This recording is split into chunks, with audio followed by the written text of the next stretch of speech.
I love that shot, actually. Amen. Sincere in their faith. No.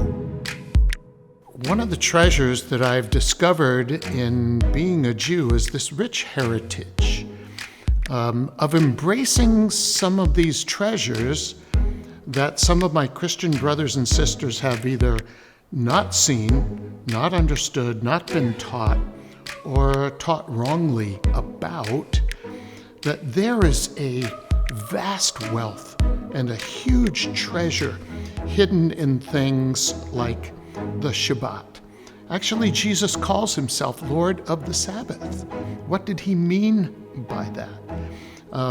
When Jesus spoke on the Sermon on the Mount and he said, "Don't think that I came to destroy the law or the prophets, but I came to fulfill them." If we understand that word fulfill, not as passed away, but as the Greek says, to raise to its highest expression, then we see that the law, the precepts, the ways of God are good, and they are intentional. They point us to something. They build a fence around our property and say, you have total freedom within these boundaries. Have at it. But to go outside these boundaries is not good for you. And if we want more explanation about that, lest someone might think I'm a Judaizer or I'm trying to put someone back under the law, which is fascinating to me. Because Jeremiah 31:31 says that if we are a new covenant believer, that law of God has been inscribed, written on our hearts. So how can I, through my words, put someone under something that's already been inscribed on their heart? And then Jesus goes on the Sermon on the Mount and says, "It's written, but I say to you." And it's fascinating to me. He digs into these things. Thou shalt not kill. But I tell you, just as everybody's feeling good about, okay, I didn't kill anybody today, I felt like it yesterday. And he says, aha, that's the problem. If you hate your brother in your heart, you have already killed him. You already broke the law, guilty as stands. Or if you commit adultery, and half of the men who were listening to him speak these words are saying, okay, pretty good. I've got one wife. I'm doing good. I haven't.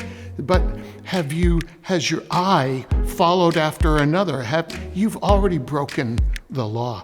So he shows us what it means to raise this all up to a whole different level, so that the law becomes our teacher, and these things that he's teaching us are good for us. So what am I saying?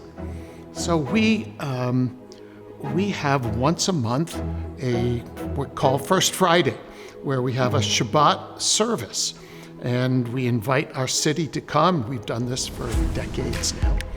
And we invite the city to come, and we worship the Lord, and we teach and share the scriptures, and we enjoy, I believe, as we invite the Lord of the Sabbath, Jesus, the Messiah, there comes a deeper revelation and understanding of these things that connects us to our rootedness.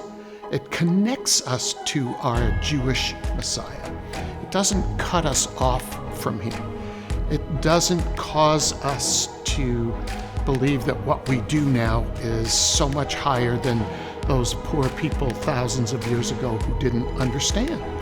So when we read in Leviticus chapter 23 that Passover is important, that the Feast of Tabernacles is important. I've got them all out of order. It starts with the Sabbath.